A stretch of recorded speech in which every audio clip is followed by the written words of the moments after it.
Welcome to Heal Talk Tuesdays with Liza, where transformation begins as we evoke, embrace, and evolve. Greetings, and welcome to Heal Talk Tuesdays with Liza. It's so good to be here with you, isn't it? Well, I don't know where you are in the world, if you are at work, at home, but wherever you are, I hope that you are feeling absolutely wonderful and centered.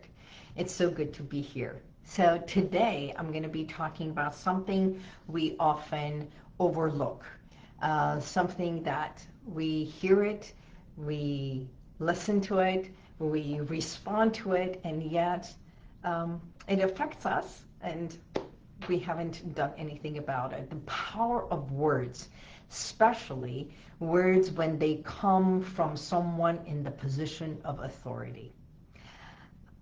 By show of hands, or you can even respond or say, if you have ever felt a cringe or something when you hear someone's voice, right? Or tonalities make an effect, or they sit either good or not with you. You see, we are all the five senses, right? It's instinctively, as humans, we have that animalistic thing within us that the scent is one of the most powerful things. You know, we always say we have the eyes. The eyes can be very deceiving. They can. What we think we are seeing, even like in an accident, 3 people, 4 people can witness, or even 2 people can witness the same thing, and the way they interpret it, what they saw is the vision of what they saw, and sometimes it can be off. Okay, it's not exactly the same. So, eyes can be deceiving. The thing is, we also have touch. Good touch, bad touch, right? And of course, taste. Everybody's got their own taste. What tastes good to me may not be the same for you if it is hot. I may have a tolerance to spicy food and someone does not. Okay, so we all have our 5 senses. Of course, it's the eyes, the smell, the taste, the touch, and the auditory. And today I'm going to be talking about the auditory part, because the power of words truly make an impact, and it gets stored. Everything, all 5 senses, and plus your spirituality, your energy, everything, yes, it gets stored. So how do you respond? What is your dominant part of your senses? If auditory is one of them, I want to talk about something very powerful. The power of words. As a hypnotherapist, all we do is talk about words, and words that make an impact not only consciously, but our subconscious mind. It resonates because we learn. This is good, this is bad. So a client recently came to me feeling anxious and very edgy, walking on eggshells. Nothing bad had actually happened that she can think of, right?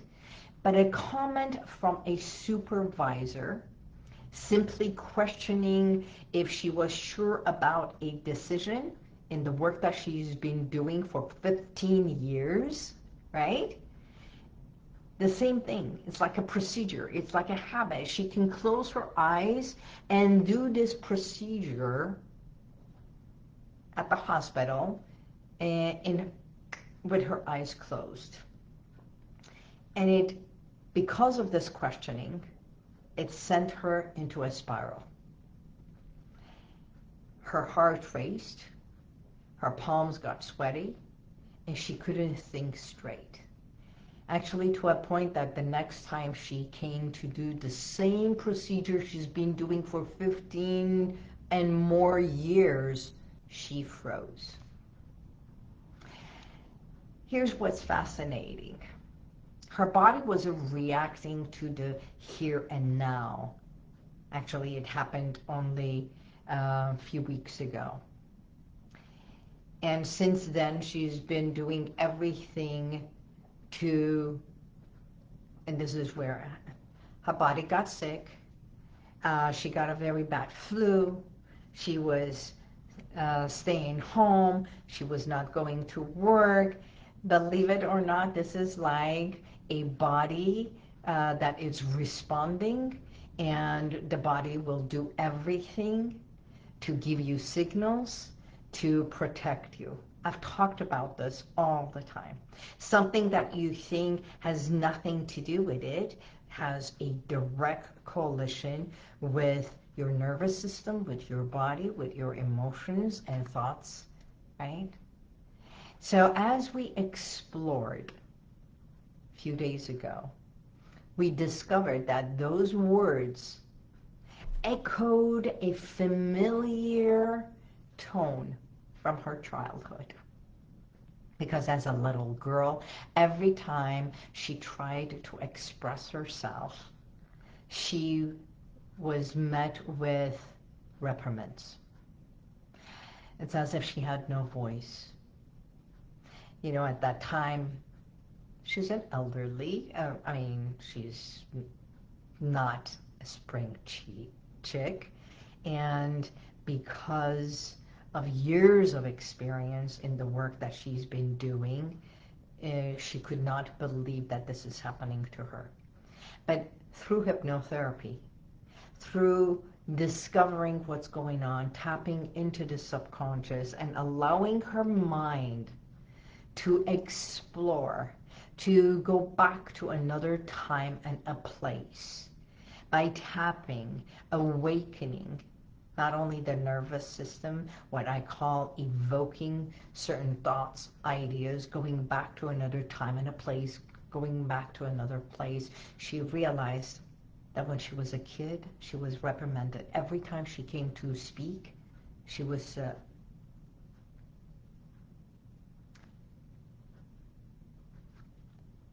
and she learned.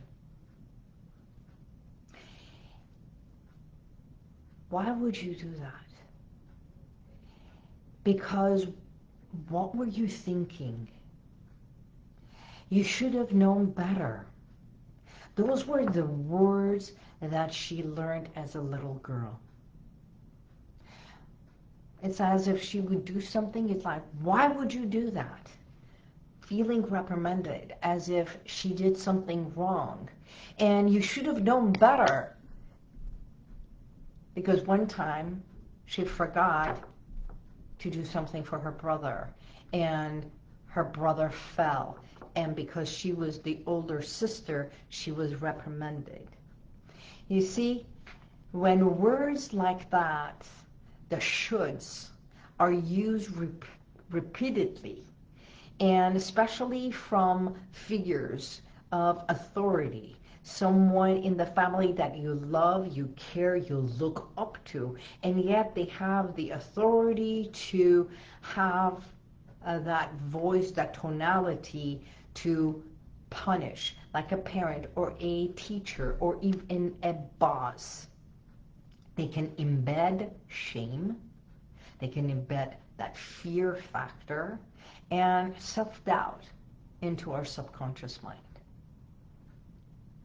We take this for lightly, and yet working with people who have experienced traumatic experiences, even in the abusive cycle, that voice of authority that diminishes your self-confidence and goes core into the self-esteem. And as a childhood, there has been a voice of a parent or authority or a teacher, and we cringe as a child, we cringe in a relationship, we cringe at work, not realizing that it is not you cringing, is that inner self cringing and thinking, did I do this right? but I know my work. Did I do this? Did I do something wrong? Even asking yourself, what am I doing wrong? The truth is, your body remembers what your mind tries to forget. Always. Because our mind wants to protect us. Our body protects us. It safeguards us, right? And it responds. The symptoms, the responses are certain triggers.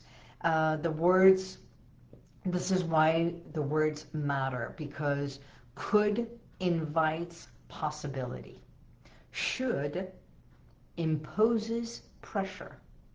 Should puts you in a place of, should I do this? Doubting yourself. Should I call? Shall I? Should I? Should I not?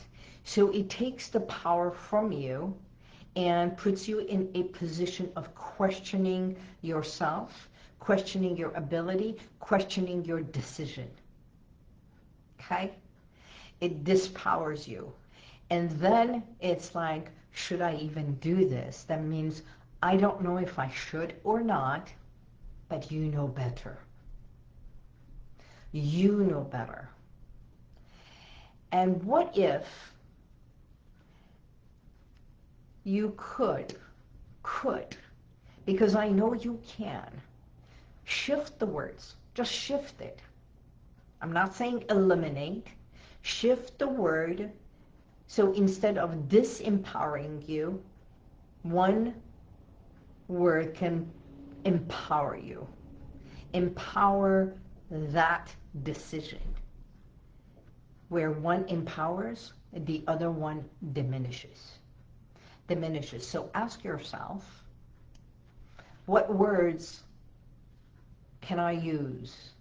What words have affected me from the past? What words, what tone has affected me since childhood? You can write those. As a matter of fact, even last week I talked about it. Write it with your left hand. It's so difficult, but if you ask one question and ask yourself, your subconscious will respond with one word. You can say, are those mine or someone else's voice? Is this what's happening with me? Is this happening to me because I have not stood up for myself? So choosing empowering words, questioning, it's not happening to me right now. When did this come to me? When did this happen? Sometimes it could be when you were 20 years old. Maybe you were 11 years old. Maybe you were 5 years old. I don't know. I do not have the answers. Client came, the body is reacting, all the symptoms of anxiety are happening, only signals for you to pay attention to you. As I said, anxiety has nothing to do from the outside. It's an internal thing we feel. And things do not happen to us, they happen for us to take time. She did not get sick and for 4 days being in bed. It was like the body said, okay, so we don't want to go to work. That voice of authority questioned my abilities that I have known for 15, 16 years of doing the same procedure. I'm going to help you and stop you from going to work. Believe it or not, that body of yours does that. To protect the inner self, that younger self that felt reprimanded. Now you cocoon yourself. And that's what happened. So when we feel it in our stomach, if there is an inflammation, if there is an unsettling thing, if there is an IBS, what's running out of your life, and believe it or not, when you lovingly massage your core, And you breathe into it, and you go into that state of deep relaxation. Your stomach will growl, your body will speak, and the moment you drop your shoulders and let all that weight that you have been carrying without realizing, that burden, that heaviness from friends, what they said, what he said, what she said, ugh, from authorities, what he said, what she said, from parents reprimanding us from as a child, what she said, what he said, what grandma said, what the neighbors said. All those pressures, that heaviness. That's right.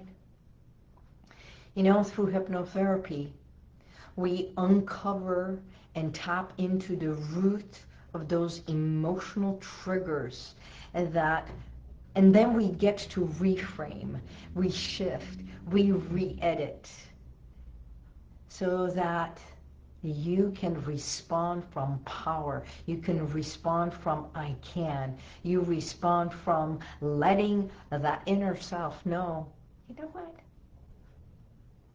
Stop giving power to someone else. You can.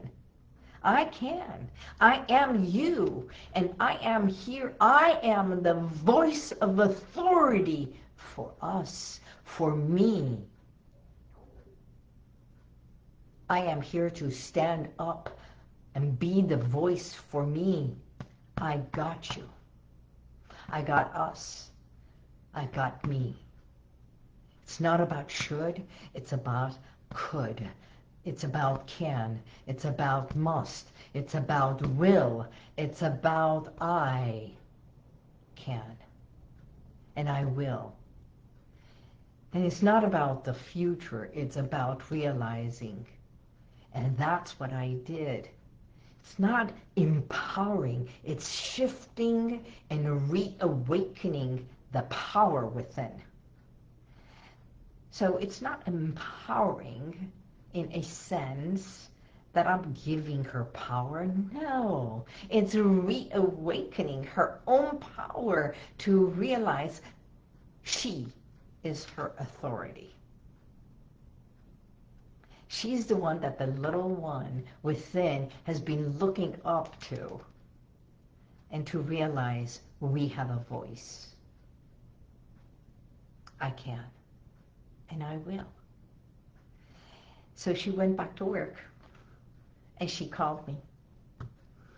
It's like, oh my God, I don't know what you did, but it worked. No, there is no it. You worked.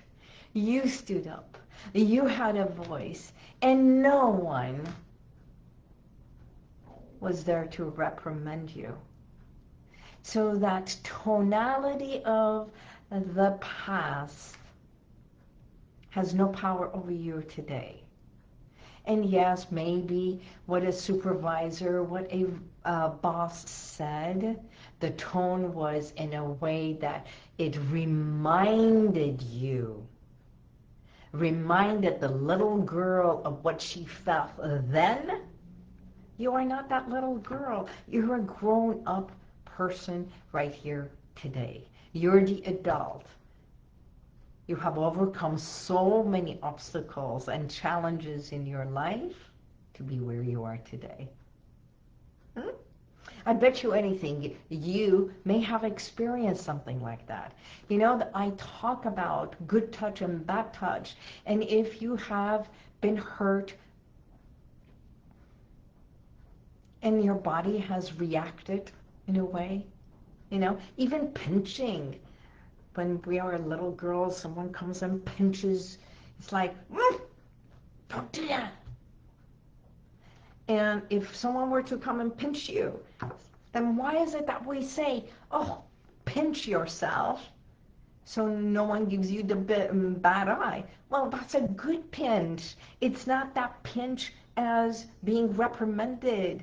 I grew up in all-girls Catholic school. I know what being spanked, what being pinched, what being tapped, not tapped, slapped. it's all about. But today, they have no power over me.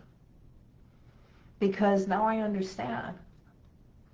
If I did something they didn't know how to reprimand, and the loud voices, the commands and everything, it was only about discipline, and it was certain way of they were doing it their way. That way does not make me cringe anymore, because now I have taught the little girl within me that this or that, this, even the touch and pinch and everything. If it hurts, I'll go, ow, stop.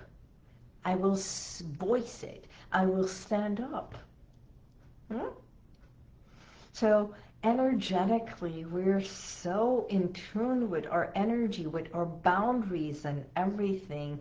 So when you are with people and you walk in somewhere, and I've talked about this, doesn't feel good, walk out.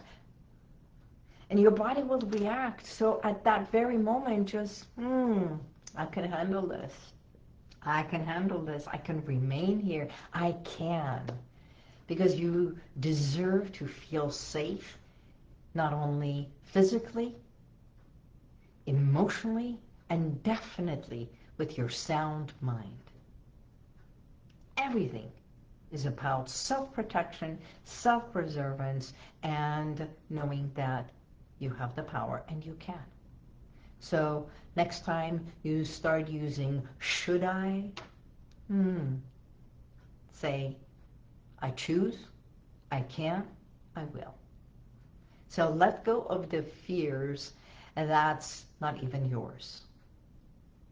If this speaks to you, resonates with you, and you believe that there is a block. Just yesterday, a client of mine believed that there is a block, and we went through the block. And the block was just blocks. And we turned the blocks into Legos. And then we turned the Legos into different colors, that it became colorful and playful. And then she started taking the blocks of Legos out, and guess what? It became play. So everything has a way to help you become stronger and protect you, and we can turn those into playfulness, to freer, easier for you to move forward and live a healthier and happier life. The power is within you. All I do is guide you to heal within.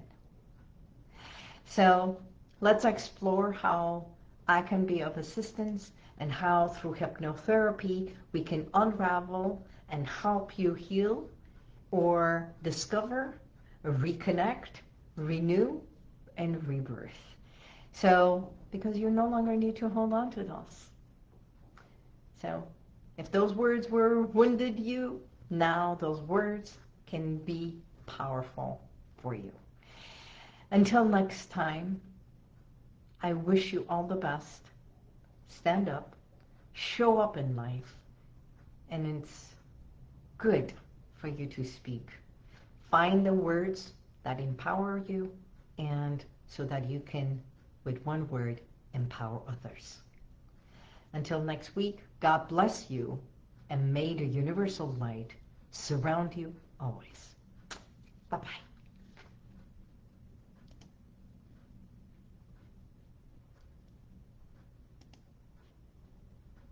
And if you like this, share it, subscribe, and go to YouTube, and you'll see the rest of all my podcasts.